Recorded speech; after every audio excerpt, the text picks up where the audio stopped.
Bien, pour cette homélie de ce jour, je vous propose tout simplement de nous mettre à l'école de nos 3 rois mages. Parce qu'ils ne sont pas 3, ils sont bien 3 et pas 4. Parce que Artaban, comme je l'ai évoqué au début, eh bien, c'est bien postérieur. Donc 3 rois mages, Melchior, Balthazar et Gaspard.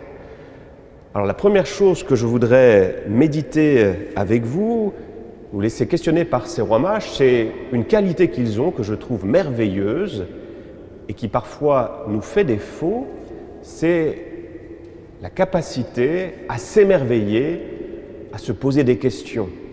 Ce sont des contemplatifs. Fermons les yeux quelques instants, nous sommes des mages, c'est-à-dire en fait des scientifiques, et à l'époque, et encore aujourd'hui, il y a quelque chose de très intéressant, de toujours magique, c'est d'apprendre à contempler le ciel.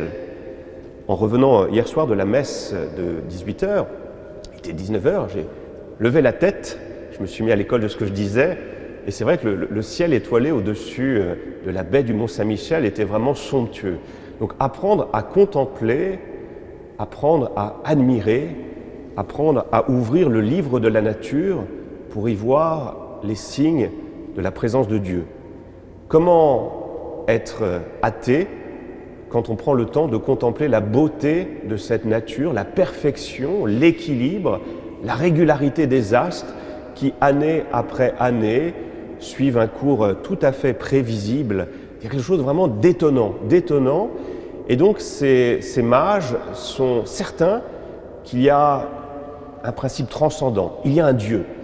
Mais voilà, ils n'ont pas encore eu la chance d'avoir accès à la révélation du judaïsme ou du christianisme. En tout cas, ils observent, et là, qu'est-ce qu'ils ont constaté? Ils ont constaté qu'il y avait une étoile qui brillait de manière plus importante et de manière inhabituelle. Et ça va les amener à s'étonner, à s'émerveiller en disant « mais qu'est-ce qui se passe? Ça doit être le signe de quelque chose. » Alors, arrêtons-nous quelques instants. Avons-nous, cette année, été émerveillés, étonnés par quelque chose que nous avons vécu, par quelque chose que nous avons entendu dans ces textes de Noël que nous connaissons bien par ailleurs? Est-ce qu'il y a un détail qui vous a surpris ou pas? J'espère que c'est le cas. Moi, ça a été le cas. Il y a quelque chose que j'ai noté, j'en avais pas pris pleinement conscience, mais ça m'est vraiment apparu aujourd'hui, et ça j'ai été aidé par un paroissien qui a permis d'aller au bout de mon étonnement. La première chose que j'ai constatée, c'est une question que je vous avais posée. Quel est le premier son, quelle est la première parole qui va sortir de la bouche de Dieu fait chair, Dieu fait petit bébé? Quel est le premier son que la parole, logos éternel, qui était avant dans la Trinité immanente, quelle est la première parole qui vient, à votre avis? C'est quoi? C'est un petit bébé, c'est un cri. Voilà. J'avais été surpris de dire, c'est quand même étonnant que là, le logos, ce qui est vraiment de plus complexe, de plus élevé, ce par quoi nous sommes, eh bien, quand ce logos se fait chair, il commence par se faire cri. Et un paroissien m'a dit, c'est vrai, mais il m'a posé une autre question, quelle est la dernière parole de Jésus? Quelle est la dernière parole de Jésus? Je vous pose la question. Comment? Poussant un dernier cri. Vous voyez, la vie de Jésus, la vie du Logos sur terre, il y a un cri au commencement et un cri à la fin.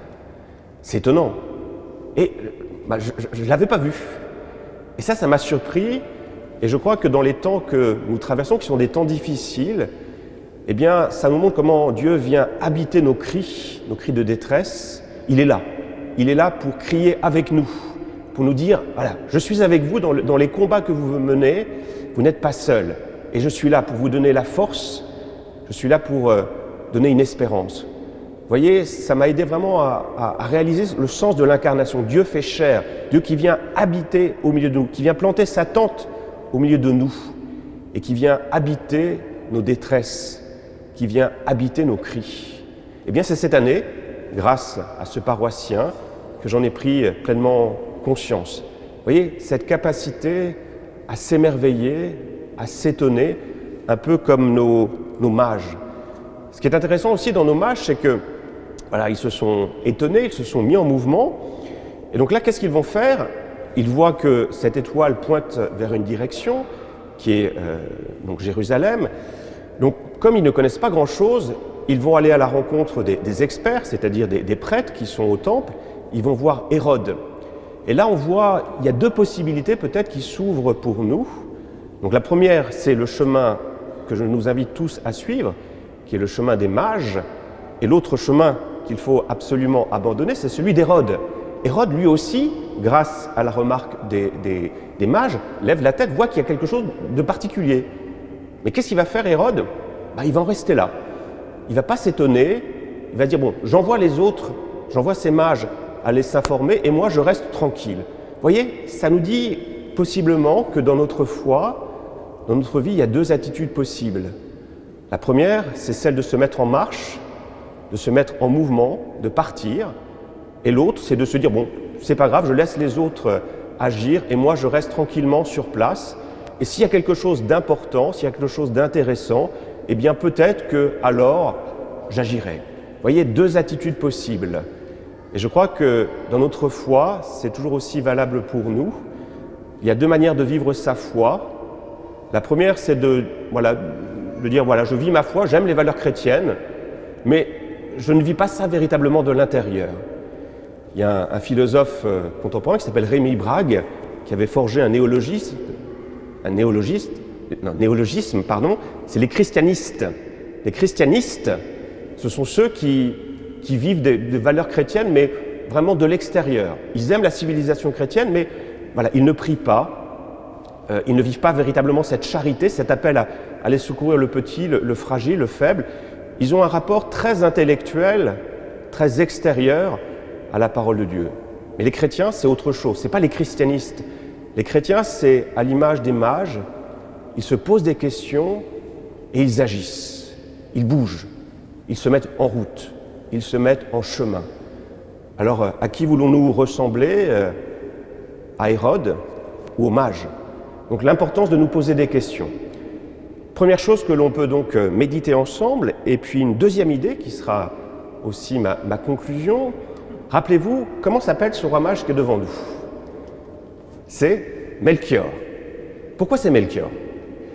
Alors déjà, vous pourriez me dire que ce n'est pas dans l'Écriture, on n'a pas le nom des trois rois mages. C'est vrai, c'est que la parole de Dieu ne nous dit pas grand-chose sur ces mages. On sait qu'ils viennent d'Orient, mais on ne sait pas grand-chose. Et vous savez aussi que quand on ne sait pas grand-chose, la tradition aime à compléter, aime à remplir les vides. Et donc la tradition, à partir du 7e siècle, de Bède le Vénérable, s'est beaucoup intéressée à nos mages et un peu à développer l'histoire.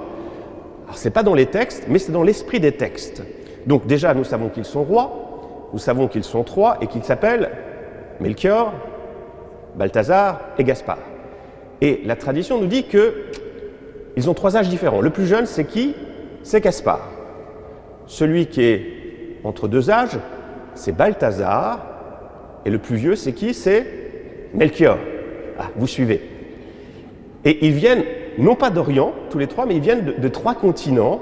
Il y en a un qui vient d'Afrique, c'est pas dur, c'est Balthazar. Le plus jeune, il vient d'où ? Il vient d'Asie, c'est Gaspard. Et le troisième, il vient d'où ? D'Europe, c'est Melchior. Pourquoi c'est donc Melchior ? Parce que nous sommes en Europe. C'est quelque chose de très intéressant, c'est la tradition, en faisant de nos trois rois mages les trois âges de la vie, nous dit que Dieu est devenu pour tout le monde, pour les jeunes, les moins jeunes, les aînés. Et je trouve ça très beau dans notre communauté à Cancale de voir qu'il y a tous les âges. Avant d'arriver, il y avait un petit bébé qui pleurait. Je trouve ça très bien. Ça nous rappelle déjà l'enfant Jésus qui crie dans sa crèche. Tous les âges, des jeunes, des moins jeunes, des aînés. Donc première chose. Deuxième chose, si nos trois rois mages viennent des trois continents, ça nous redit l'universalité de la foi chrétienne. Alors ce n'est pas dans les textes, mais fondamentalement, ça rejoint toute la vie de Jésus. Quand on prend le temps de lire les évangiles, on se rend compte que les étrangers occupent une place centrale dans la vie de Jésus. On peut penser bien sûr à la Samaritaine, à la Syrophénicienne, ou encore au centurion romain à la fin des évangiles, où Jésus fera cette remarque, « Je n'ai jamais vu pareille foi à Jérusalem que dans ce centurion romain. » Voilà, un étranger. Et de nous redire, et je crois que c'est fondamental, du caractère catholique de notre foi. Parfois, on entend des experts patentés nous dire que la foi chrétienne, le catholicisme, c'est fini. On a tous déjà entendu cela. Moi, je me rappelle avoir entendu une conférence d'une sociologue, dont le nom m'échappe, mais qu'importe. Elle nous avait donné une image en disant donc le christianisme, et singulièrement le catholicisme, a mis en orbite la pensée moderne. Donc elle nous donnait une image d'une fusée. Donc imaginez la fusée qui part, qui met le satellite en orbite. Une fois que le satellite, c'est la modernité, est en orbite, eh bien ce satellite va pouvoir tourner indéfiniment. Mais qu'advient-il du vaisseau qui a mis en orbite le satellite? À votre avis, qu'est-ce qu'il fait? Il retombe et il s'écrase. Eh bien, voilà, le catholicisme, c'est ça. Eh bien, je crois que c'est faux. Je crois que fondamentalement, c'est faux, parce que notre Église est universelle. Et si on regarde nos trois rois mages, je vais vous donner quelques chiffres. Non pas pour nous rassurer, mais pour nous redire que notre Église est jeune. Donc le plus jeune des rois mages s'appelle comment déjà? J'ai oublié. Ouais, vas-y, Constance. Gaspard. Et il vient d'où, Gaspard? Il vient d'Asie. À votre avis, quel est le pays au monde où le taux de croissance du christianisme est le plus important? Vous ne trouverez pas la réponse. C'est l'Iran. C'est absolument contre-intuitif. C'est l'Iran où le nombre de conversions est le plus important. Bon, ça s'explique parce qu'il n'y en avait pas beaucoup. Et donc, voilà, il y en avait, j'ai quelques chiffres. En 79, il y avait 500 chrétiens venant de la tradition musulmane. Aujourd'hui, il serait plusieurs dizaines de milliers, voire quelques centaines de milliers. C'est des chiffres importants, mais relativement marginaux au regard de l'échelle mondiale. Mais quel est le pays où le christianisme explose? Et là, ça a une incidence extraordinaire pour notre monde. C'est quel pays, à votre avis? C'est la Chine. La Chine. La Chine, c'est ce pays extraordinaire où il y a de plus en plus de conversions. En 2010, il y avait plus de 68 millions de chrétiens. En 2030, il y aura plus de chrétiens en Chine qu'aux États-Unis. Et possiblement, en 2050, il y aura une majorité de Chinois qui seront chrétiens. Et je crois que c'est très intéressant, même d'un point de vue géopolitique, on comprend la politique de la Chine communiste vis-à-vis du christianisme. Ils essayent de mettre la main sur la foi chrétienne parce qu'ils se rendent bien compte que là, il y a un mouvement qui risque de les dépasser.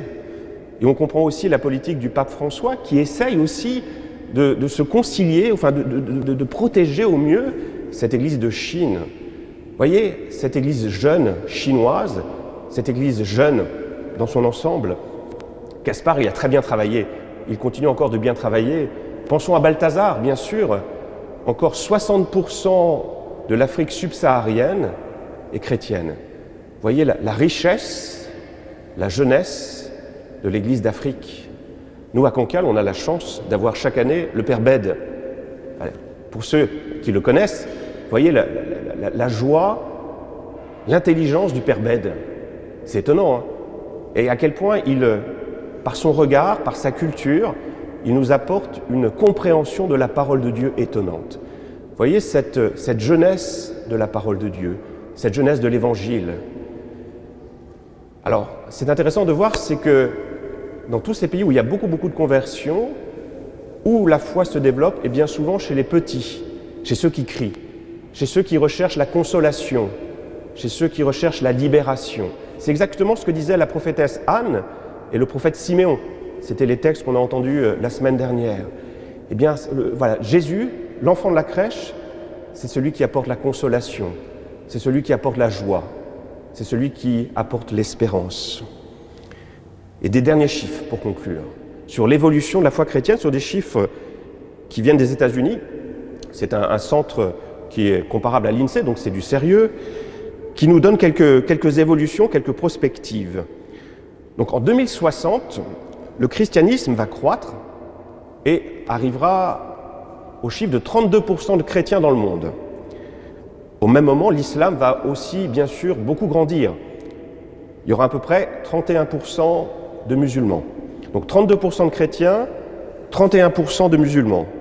L'hindouisme, lui, devrait diminuer, passant de 15 à 14. Le bouddhisme, lui aussi, va légèrement diminuer, passant de 7 à 5%. Le judaïsme, lui, va rester stable, 0,2%.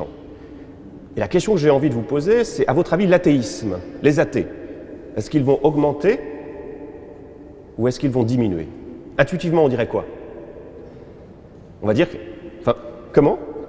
Diminuer. Ben oui, parce que c'est contre-intuitif. Enfin, peut-être pas pour vous, mais pour moi, j'aurais dit, ils vont augmenter. C'est ce qu'on entend à longueur de médias. On dit, regardez, vous, le christianisme, c'est fichu.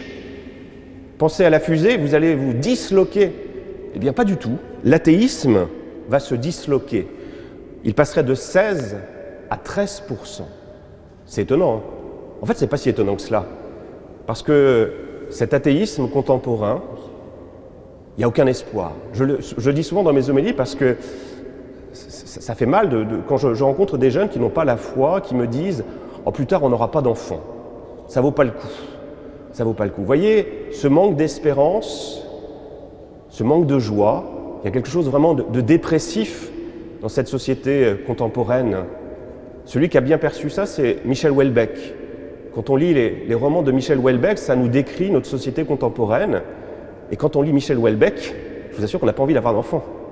Parce que c'est triste, parce qu'il n'y a pas d'espérance, parce qu'il n'y a pas de joie, parce qu'il n'y a pas de transcendance. Il n'y a que de la consommation, mais une consommation qui rend esclave, qui rend triste. Eh bien, cette société-là n'a aucun avenir. N'a aucun avenir. Alors que le christianisme, lui, plus que jamais est jeune. Il s'est fait petit enfant. Il s'est fait Emmanuel, Dieu avec nous, Dieu au milieu de nous.